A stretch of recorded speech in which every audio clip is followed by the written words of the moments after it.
Tenth का trigonometric chapter का हम फर्स्ट एग्जांपल आज सॉल्व करते हैं, जो कि यहाँ पे एग्जांपल 1 नंबर गिवन है। Given tan A equal to 4/3, find the trigonometric ratios of the angle A। तो मैं आपको फिगर दिखा देना चाह रहा हूँ। ये हमारे पास डायग्राम दे रखा है। एक मिनट में ब्रश सिलेक्ट कर लूँ।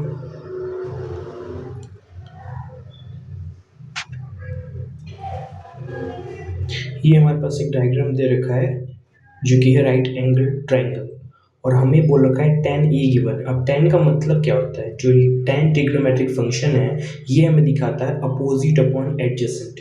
अब किसके अपोजिट अपॉन एडजेसेंट? A के, क्योंकि A के बारे में बात हो रही है, एंगल A के बारे में। ये रहा हमारा एंगल A। अब इसका अपोजिट क्या है? ये साइड। तो ये है हमारा अपोजिट साइड, और एडजेसेंट साइड है ये है, जो इस एंगल के जस्ट एडजेसेंट है, ये एडजेसेंट, और इस एंगल के जस्ट अपोजिट है, ये है अपोजिट। ओके, तो tan A हमें दे रखा है 4/3, तो ये हुआ 4, ये हुआ 3। अब मैंने k क्यों लगा रखा है?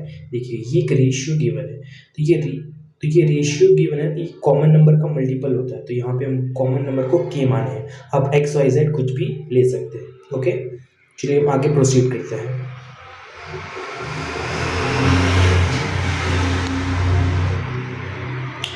जैसे कि tan E को मैंने 4k/3 लिख लिया। अब यहाँ पे हमें क्वेश्चन में बोला था कि जो बाकी के ट्रिग्नोमेट्रिक फंक्शंस हैं वो हमको फाइंड करने हैं, तो हमको तो सिर्फ tan गिवन है, और आप ये जानते हैं कि टोटल ट्रिग्नोमेट्रिक फंक्शन 6 होते हैं। पहला होता है साइन, कॉस, कॉसेक, सेक, tan, कॉट।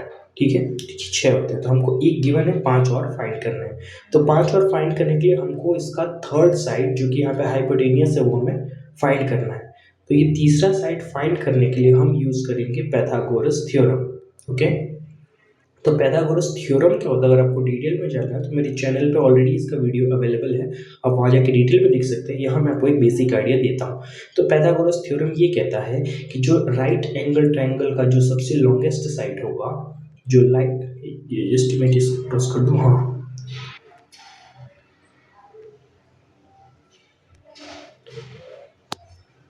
तो राइट एंगल ट्रायंगल का जो सबसे लॉन्गेस्ट वाला होगा साइड, वो होता है हाइपोटेनियस, और इसका जो स्क्वायर होगा ये बाकी के दो साइड बेस और हाइट के स्क्वायर के सम के बराबर होगा। तो ये है बेस, उसका स्क्वायर किया, ये है हाइट, उसका स्क्वायर किया, और दोनों को सम कर दिया, जोड़ दिया, तो इनका जो सम आएगा ये हाइपोटेनियस के साइड के स्क्वायर के बराबर होगा।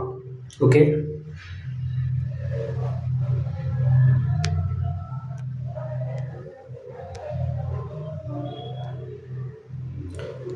तो पाइथागोरस थ्योरम का यूज करते हुए हमने इसकी तीसरी साइड, जो कि हाइपोटेनियस है, वो फाइंड कर ली। ए बी का स्क्वायर, तो ए बी कितना है? 3k, 3, तो हमने 3k का स्क्वायर किया, जो कि आया 9k स्क्वायर। बी सी क्या है हमारा? 4k, 4k का स्क्वायर किया, क्या है? 16k square. 9k square plus 16k square 15k square. यहाँ पे क्या था? ई सी। देखिए यहाँ पे हमने एक मिस्टेक कर दी है, अगर मैंने यहाँ रूट लगा दिया है तो यहाँ पे जो है ये स्क्वायर नहीं आएगा, उसको करेक्ट कर लीजिएगा। ठीक है, AC की वैल्यू यहाँ सिर्फ AC रहेगा, और जो रूट है ये इस बाजू अब आ चुका है, तो यहाँ AC की वैल्यू कितनी हो गई? 5k। ओके, तो अब हमको तीसरी साइड मिल चुकी है, तो हम बाकी के ट्रिग्नोमेट्रिक फंक्शंस लिख सकते हैं।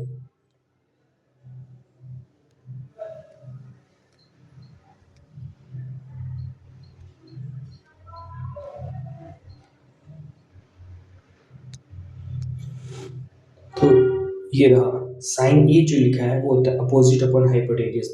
तो ए के अपोजिट क्या था? जो एंगल ए था उसके अपोजिट 4k था, और हाइपोटेनियस है सबसे लॉन्गेस्ट साइड, जो कि हमने अभी फाइंड की 5k, तो k से k कट जाएगा क्या, और यहाँ पे हमको क्या क्या मिलेगा? सिर्फ मिलेगा 4/5। क्या मिला? 4/5। नाउ कॉसे होता है एडजेसेंट अपॉन हाइपोटेनियस।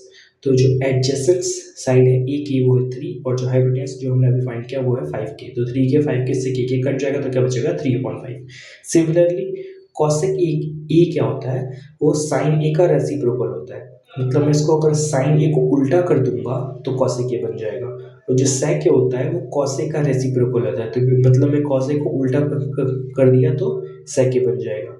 अब एक और यहाँ टर्म बचा है कॉट ए, और वो होता है टेन ए का रेसिप्रोकल। तो अगर मैं टेन ए को उल्टा कर दूंगा तो ये क्या बन जाएगा, कॉट ए।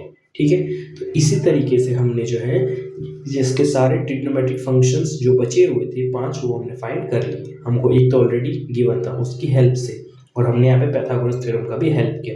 ठीक है, अगर ऐसे ही डिटेल्ड वीडियो आपको देखनी है, चीज़ें समझनी है और कुछ डाउट है तो आप मेरे चैनल को सब्सक्राइब कीजिए, लाइक कीजिए और ये वीडियो शेयर कीजिए, और आपका कोई भी क्वेश्चन हो तो आप कमेंट सेक्शन में मुझसे पूछ सकते हैं। धन्यवाद।